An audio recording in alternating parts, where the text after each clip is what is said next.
So hello to the home learners who are teen group who are getting together each week to chat about questions that philosophers have thought about, argued about for many, many decades, centuries before. Today we are talking about friendship. Friendship as analyzed by Aristotle. Aristotle did a great deal of thinking about the construct of friendship. And basically he came down to describing that there had to be goodwill between friends, that each friend had to demonstrate goodwill toward the other person, and that the goodwill towards the other person would be because of either usefulness, pleasure, or moral goodness.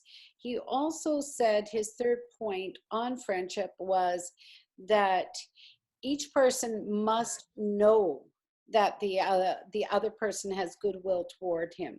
So that if Camila has goodwill towards Aiden, but and Aiden doesn't know that Camila has goodwill towards him, then they are not friends. That it requires each person must know the other person has goodwill toward them. So that's quite a strong statement. Can you be friends? Looking at that third point, can you be friends if you are not sure if the other person has goodwill toward you? Can you be a friend just by showing goodwill to another? If you show goodwill to each other, I think that would be considered a friendship. But if it's only for usefulness, then that's kind of, that wouldn't be a healthy friendship. That's essentially getting used. So we were using the example of a carpenter. If you were just friends with someone because they were a carpenter, that's not, I'd call that more of an acquaintance than a true friendship. But I think personally that pleasure would probably be the biggest one. That was something that we were also discussing. Like, if you genuinely enjoy being around someone, then I think that's a friendship. And you have goodwill to each other and enjoy being around each other, then I think that would definitely be a friendship. Would that require, just to finish up on that thought, Claire, would that require that you enjoy doing the same things? Well, you can have differences, but you probably have to have something similar that you enjoy, like at least one mutual interest or something that you could like talk about. Otherwise, it's very hard to find things to discuss. Camila. I have a friend. I don't know if our response is considered goodwill. I mean, we hate each other, but we're pretty good friends since there's this difference between us that we can debate about, and we also, the thing we have in common is we're both extremely competitive.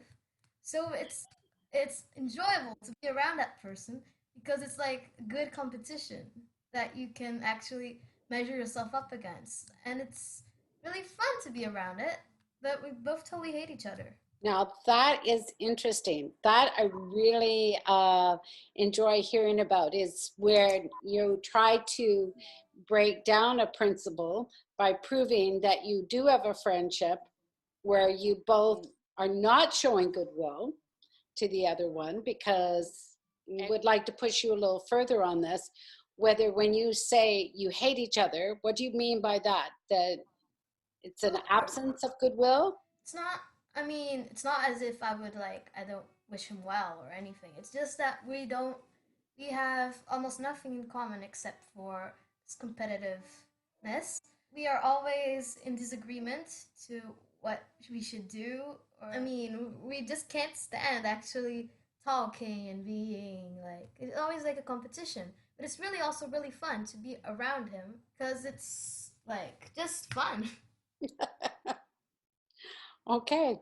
Well, how would you discriminate between a friend and an acquaintance? Aiden.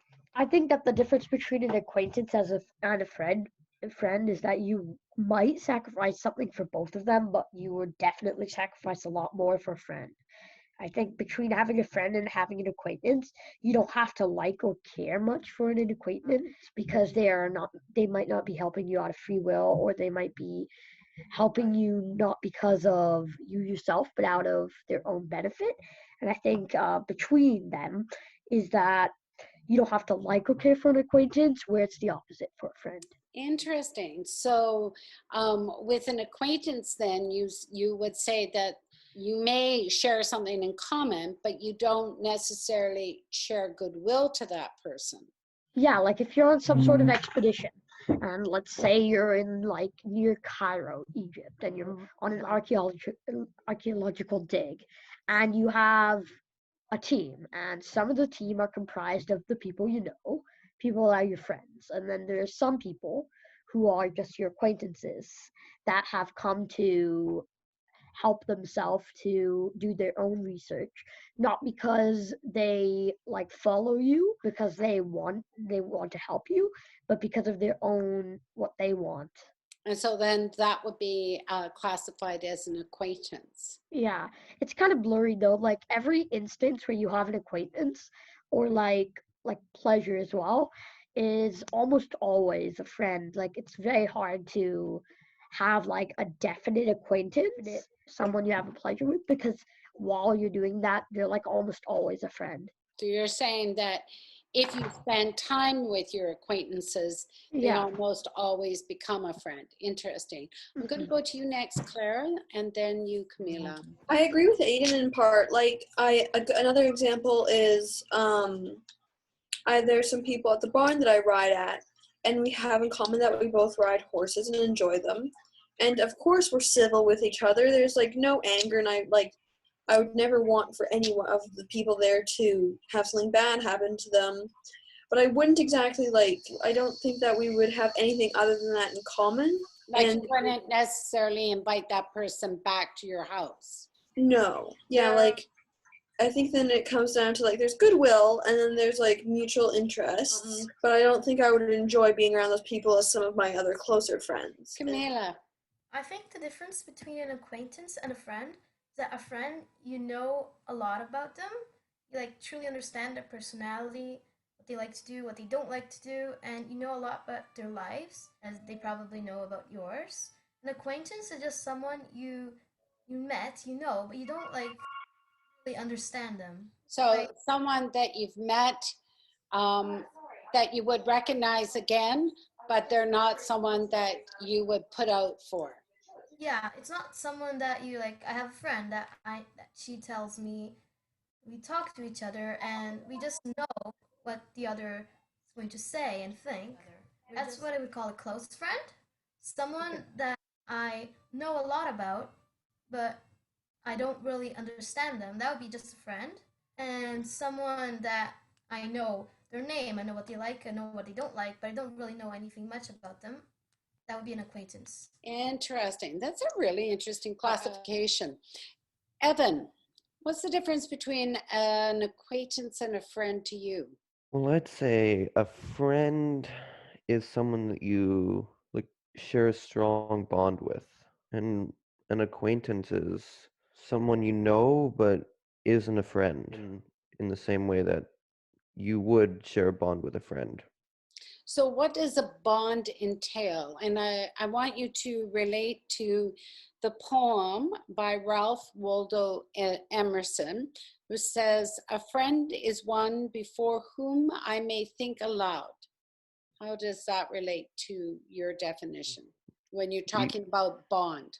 well, I would say that you could talk about anything with the friend, but you can't necessarily do that with an acquaintance.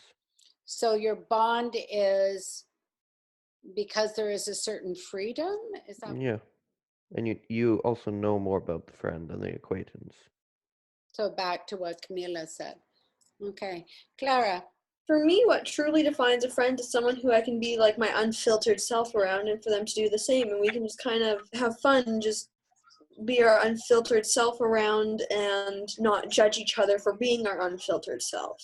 So when you're saying unfiltered, so you're not, if you're feeling silly about something or maybe You wear clothes that you wouldn't necessarily wear in front of someone you don't trust as much, that you will just let whatever expression of your creative self or silly self or gross self just be, because it's safe. Yeah, and because for instance, with me, I have a fairly dark sense of humor. Someone who I'd feel comfortable like letting my sense of humor out around, because I have the weirdest sense of humor in the world. I don't know what it is, and so oftentimes I kind of restrain it a little because it weirds people out sometimes. So someone who I could just be myself around and just laugh at the things that make me laugh and make jokes that I find funny. And just for me, it's mostly like being able to let out my humor. Aiden, can you think of a friendship, a really close friendship that you have, and relate it to the poem by Ralph Emerson? Well, not really like right now, but like I've had like before, when you have a friend that's like very close and you don't have to feel like you have any boundaries of what you want to say, that they might feel insulted or they might not understand or they might like judge you for, but like something that you could like you can say or do whatever you want with them, and it's like it's boundless of what you can do and they won't judge you. And I think that's really like a good friendship. I hear the words judge, and I think that's really important. If you put that with Camila and Clara, what you were saying, Camila says her very good friend is the one that you can be yourself in front of, and that you know how they think, but you know what they like, you know how they think, but you also are free to be yourself in front of them. Clara also said that you don't have to filter yourself, and you, Aiden, said you don't have to face any judgment. So that to me is a sign of a good friend with all four of you in what you've said. I wanted to read you a poem by Bernadette Perkle. It goes like this. I have only 4 lines of sight. How I see me, how I see you, how I see you with me, how I see me with you. Our different ways of seeing are neither right nor wrong. But if you lay your lines of sight over mine, there is a hidden map of understanding and the invitation to believe something new. What does that speak to you as far as in defining friendship? Think along the lines of what we just discussed. We'll start with you, Camila, then Clara. I think that I think it's true that if you align your lines of sight, you get like you understand better that person. You know what others like really think of you with the other person. I have a friend that once told me like, "Oh, when I met you, I thought you were really boring and kind of shy and wouldn't talk to anyone. But I started to know you, and I found out that you're really nice." Then I was like, "Wow." And I was like, "Oh, but I always wanted to be your friend because you were really cool and could do anything." She was like, "Wow, I never think of myself like that." And then we were like, "Wow, we actually know each other better." So in looking at that, you had 2 people coming from different backgrounds or different perspectives, and having different perspectives of the other person. But with time, they're putting one map over the other, one perspective over the other perspective, and you're developing something new together. Yeah, that's pretty much it. Clara. I think with the whole like hidden map of understanding thing, it's kind of when you have a really close friend, you don't necessarily need to explain what you're feeling. Like if you're just like talking about a situation or something and how you're feeling, they just kind of get it. They just kind of understand what you're talking about, even if you're describing it really badly. Like I have some close friends who I could like be describing a situation and I don't even know how to put it into words, and they're just like, "Oh yeah, I get that. I know that too." And you just know each other so well, you can just kind of just like read like each other's emotions without even saying anything. Do you think that, I'm putting this to the whole group now, Do you think that with understanding, that line about that hidden place of understanding, does that have to embrace being the same? Does it have to have agreement? I'm thinking back to Camila's example of, you know, two friends that are competitive and they compete with each other. When you have that hidden map of understanding of where the other person is going at, does it require that there is agreement, that you are the same, that you've now taken one line of sight, another line of sight, you put them over and you have the same? Can you comment on that, Camila? I don't think you necessarily have to be the same. If you're friends with someone, I think you can like accept their point of view, accept their ways, being good at some things, bad at other things, judgmental or whatever. You can just accept them, and they should, if they accept you. That's what I feel means when you put the lines of sight like over each other. They're not in agreement, but you both know the lines of sight of each So other. there's a bridge of understanding because you've come to appreciate who the other person is. They've had to appreciate your opinions, but you don't have to have the same opinion. Yes. All right. I'm going to go back to you, Aidan. You said at this time, you were talking about having that kind of friend that you can just be with.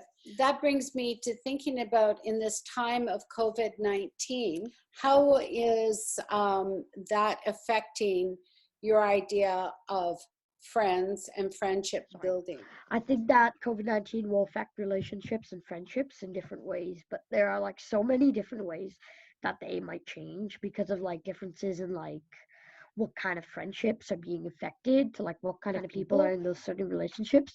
That I don't really know, but I think that my friends and I will definitely stay the same. It's not like that much of a difference, unless like the other person is like undergoing some sort of change, like they like something totally different and they undergo like large personality change. I don't think that the friendships that I have will change much, and I know that I definitely probably haven't changed much, like anyway, meeting new people.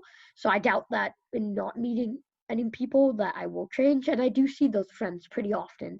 I have like Zoom meetings with you guys as a class, and I have another class on Wednesdays and Fridays as well. So yeah.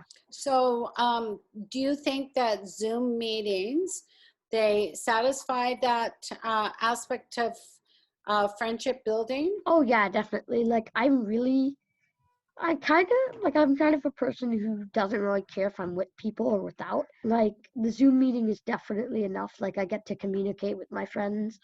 And like we wanted to do more, but we had like D&D going with a few friends of ours, and that was really fun because you just get to talk about things. So yeah, I think it's pretty good for me. It works for you. Clara? I think that having the coronavirus will help people see who they really need to live with and who they can live without. It'll help people, like for instance, if they have like a toxic friend, it'll like make them realize that they're negatively impacting their life and they can't see them. And it'll probably help people come to some realization of who they actually need to be friends with and who they really need in their life and who they really actually genuinely enjoy spending time with. Because sometimes we can get those sort of things mixed up. So you're saying that it will sort of divide out who you really need to have in your life and who you could let go. I guess the onus on you to make that contact, you have to, I guess, agree to I don't know, how does that change though? For instance, if you were at like school and you still saw this person regularly and you were regularly talking to them, you might not realize the impact that they're having on your life.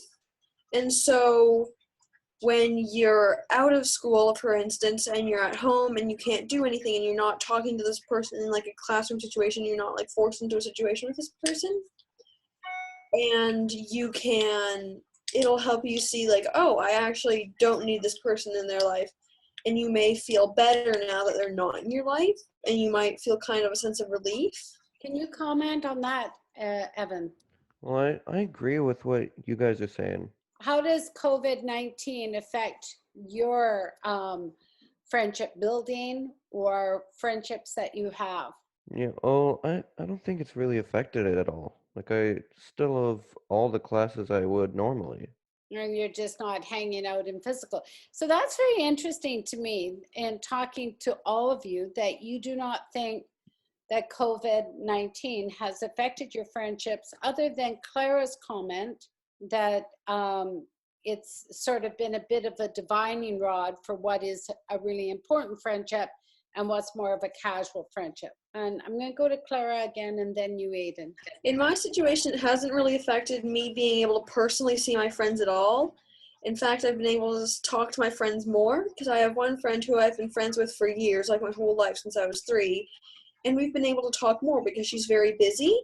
So we've been able to FaceTime and such. Like we usually can go like 3 months without being even able to talk to each other. And we've talked like twice in the past two or three times in the past 2 weeks. And that's kind of Why my do you think that is? Like, why are you saying that is, Clara, that you are talking more now than you did before? just because she's not doing as much. She has a very busy schedule, only has about like Okay. 1 day where she actually has any free time. So now that everything's kind of been let up, we actually have the time to talk. Okay, that to me is a really interesting construct in because I'm hearing that over and over again on the Zoom meetings going into families' homes is that there just seems to be more time. It's interesting that as we have managed to do things faster, we have faster transportation, we have faster technological tools that help us accomplish things faster, they're manufactured. It seems that we always have, or that people, you hear people saying they have less time, even though we've got all these aids to make us able to do things faster. We keep saying we have less time. And now that people are not going into their office and not going to school, it seems like they've got all this extra time to make those connections. And so I'm interested, you've been able to connect more. Yeah, so I was gonna comment on Clara's comment, and okay, I think that yeah, it matters if you're like a really close friend or like kind of just somebody you randomly talk to, because like if you're a really close friend, then you have like your parents like most likely know each other, and then you will have like Zoom meetings, you will talk to each other on the phone, you will have like different like ways to communicate with each other.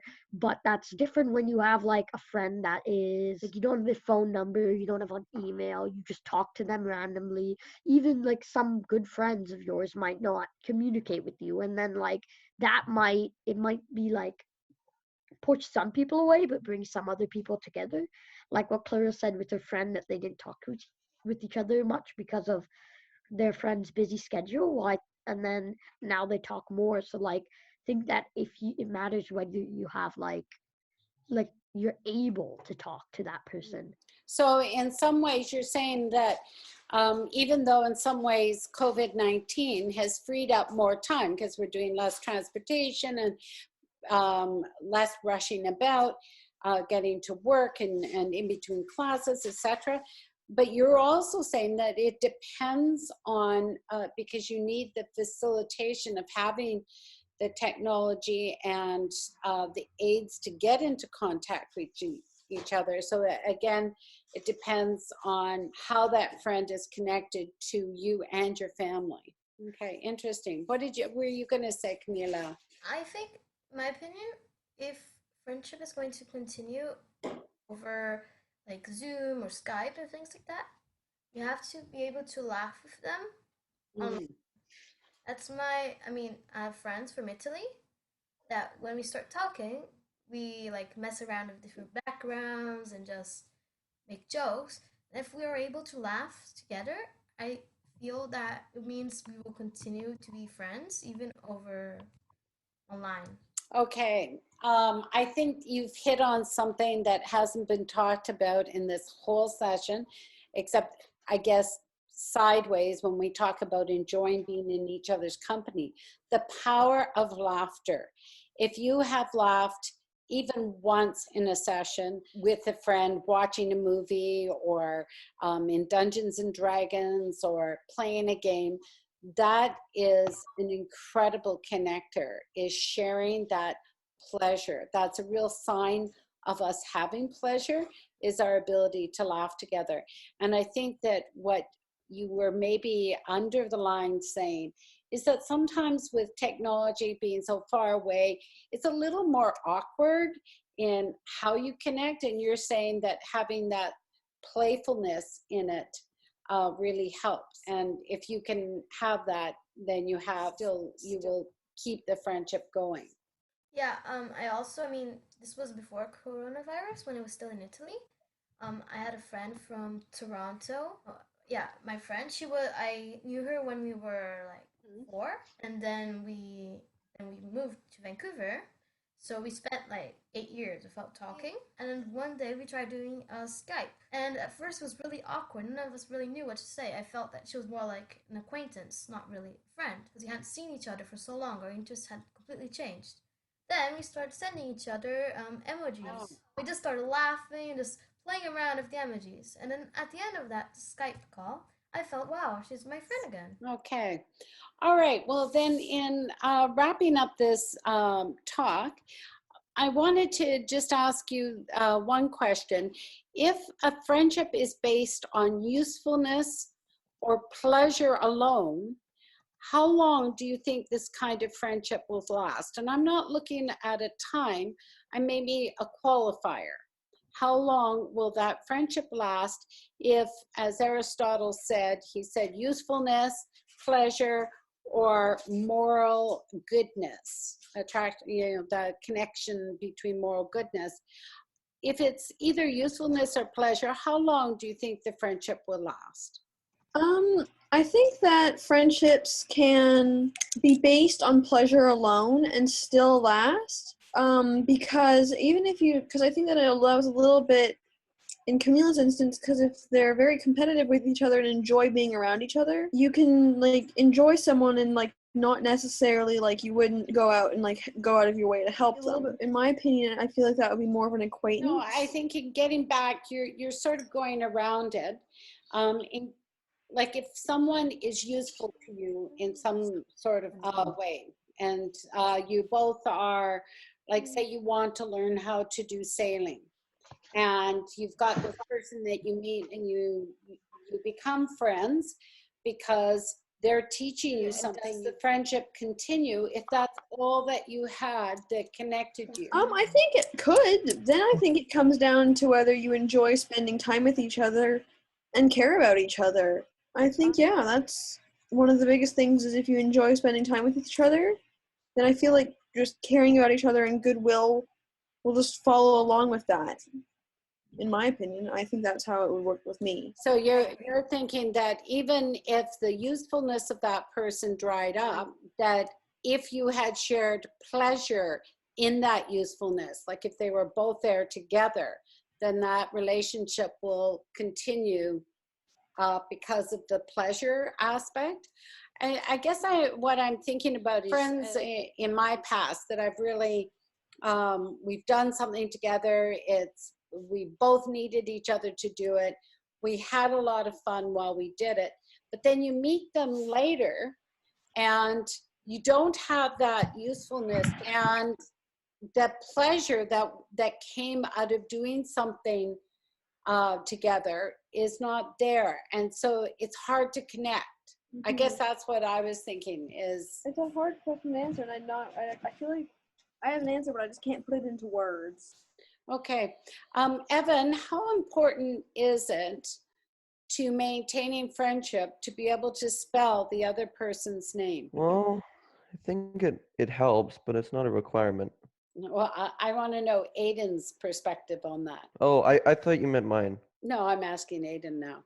I asked you first. Now I'm asking Aiden, since he's the one who has had his name misspelled all these years. It doesn't matter. I was just messing around. It was not all these years. It was since I came back from Italy. Really, yeah. You used to write it wrong as well before. What I think is interesting with all of you is that you don't think that COVID has got in the way of friendship, that your friendships are carrying on and perhaps as good or stronger than they were before. I wanted to comment on that, that I think that there's something about which, you know, Aristotle doesn't address, but there's something about going through a really tough experience or time period together that cements people, that you've got this common background experience that you've all been through, that you remember what social distancing was like. You remember what it was like when, you know, you had to all of a sudden be super savvy on Zoom. And that brings in a certain connectedness. You remember when you weren't able to travel into town. It's a different time, and it's a bonding experience.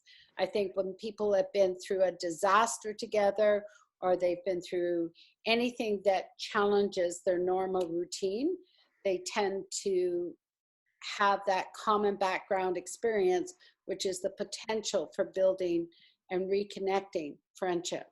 There is one good thing though. What?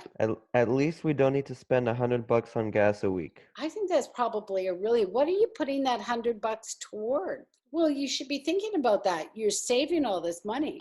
Sarah, Horse stuff, in my opinion. That's, I think, what it's going to. so you're saving money from your gas and you're going to put it into horse stuff.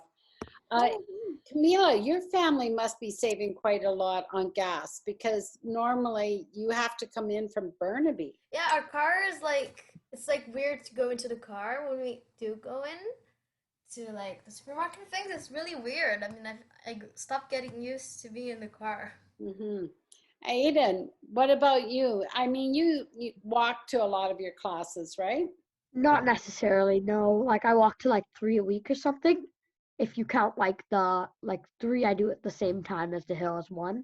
Yeah, so we walk to some, but we did drive a lot. Yeah, so your family's also Yeah, saving. but not anymore. Like we barely drive at all. Like not even. Don't think I've been in the car in the last like week or something, or even like 2 weeks.